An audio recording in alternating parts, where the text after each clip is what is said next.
Everyone who saw my video before saw the snowplow modification that I made, and in that video it was I was just using my steer circle. So like I said before, I was going to pick up a Traxxas Summit radio, and I did that to convert my truck to allow for steering, lifting and lowering, and angling the plow. So we still have all those functions: lift, lower, and I use the 4-channel to now remotely angle my blade. Now, the biggest thing that I was not known about is that Traxxas says this is a 3-position switch. And they were not lying, this is a 3-position switch. However, it is a 3-position switch in the effect that it controls channels 4 and 5. So it would turn on channel 4, it would turn the servo on channel 4 left or right, and the servo on channel 5 left or right. So I made a slight modification, and I'm going to show you what that was. So before you start this modification, what you need is a screwdriver, wits, a good soldering iron. Now keep this in mind, before you start this project, any work you do to your controller will completely void and alter your warranty. And if you're a little afraid of working on electronics, do not attempt this. So, to do the project, you have to take apart your controller, which is not a hard undertaking. It's held together by 5 screws. You take the first screw out, lift off the hand grip. When you reveal the hand grip, there'll be one more screw. You would remove this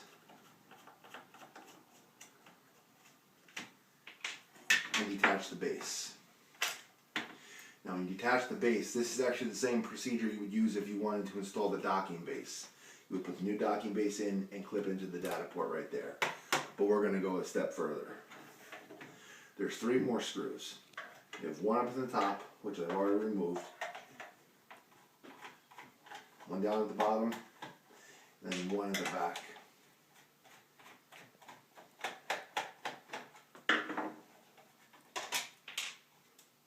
And you would before you do that, there's a plug for the battery power. You just have to move out of the way, and it's held in place by a little retainer clip.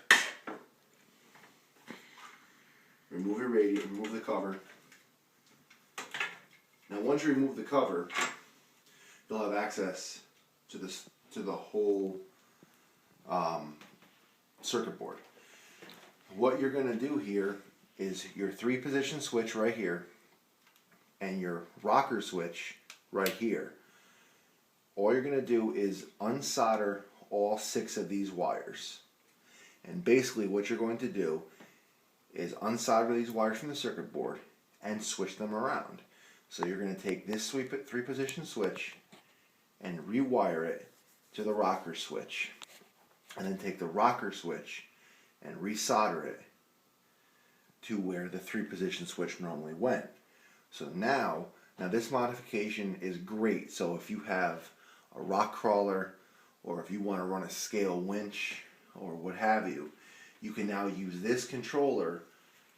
You would have front steering, and you can use this as your rear steering, straight, left, or right. It's a very simple modification. Takes a little time. If you're a little nervous dealing with electronics, bring it to your hobby shop or find somebody who's good at soldering. It's not a really big undertaking. It's a fairly simple design. The way the wires have to go when you resolder them to the circuit board is from this 3-position switch, you're going to have the gray wire at the bottom, brown wire in the middle, your black wire at the top. Your black wire is power, so it's going to be at the top. So gray, brown, black. For the rocker switch, it's going to go purple, black, yellow. So that's the position you have to resolder them onto the circuit board. Gray, brown, black, then purple, black, and yellow. Resolder this in this orientation. It only takes a couple minutes to do the wiring. Again, it's a fairly simple undertaking. Now you have a radio. Once you do that, you can use this as I do to angle the plow left to right. You can use it for rear steering, or you can use it for a scale winch. Stop, retract, and spool out. So I hope this was a helpful video. I hope it helped a lot. I know I'm happy now that I have a remote that's able to remotely angle my blade, and I hope this video helps you if you have a rock crawler and you're looking for a remote that you can use for a rear steer setup. I hope this does help. So with that said, we'll see you all later.